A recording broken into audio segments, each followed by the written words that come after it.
A big change is coming to the state as recreational marijuana will be legal here in Michigan this week.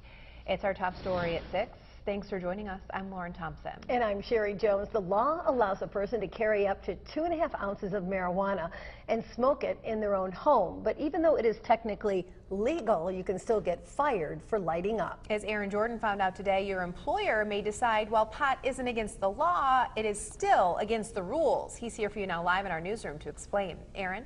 Well, that's right, Lauren and Sherry. There are still a lot of unknowns with this law, particularly when it comes to how businesses will enforce their policies.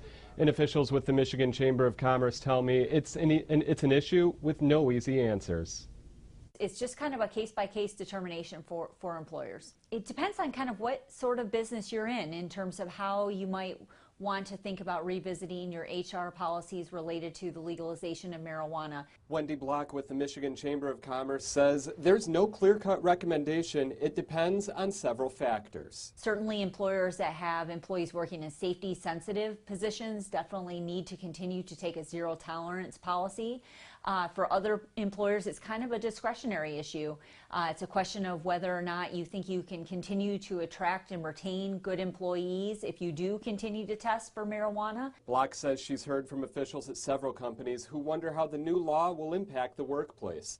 There's also concern that more people won't pass a drug test. But it's not only business owners with concerns. Bryan Waldman with the Sinas Dramis Law Firm says when it comes to this new law, there are several questions about where or when someone can light up. The new law does not define public place, and there are statutes that define public place. This law doesn't. And so a lot of this law is going to be a wait and see. Waldman says it could be up to a year before that's defined, so until then, his advice for smokers is to be extra careful. They ought to assume that this means you can't go, obviously, into a state office building, but also walk down the street or go to a state or municipal park.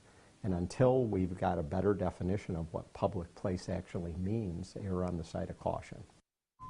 And possessing and smoking recreational marijuana will officially be legal on Thursday, but like alcohol in our state, you must be 21 to buy, carry, or consume it. Sherry, Lauren, back to you.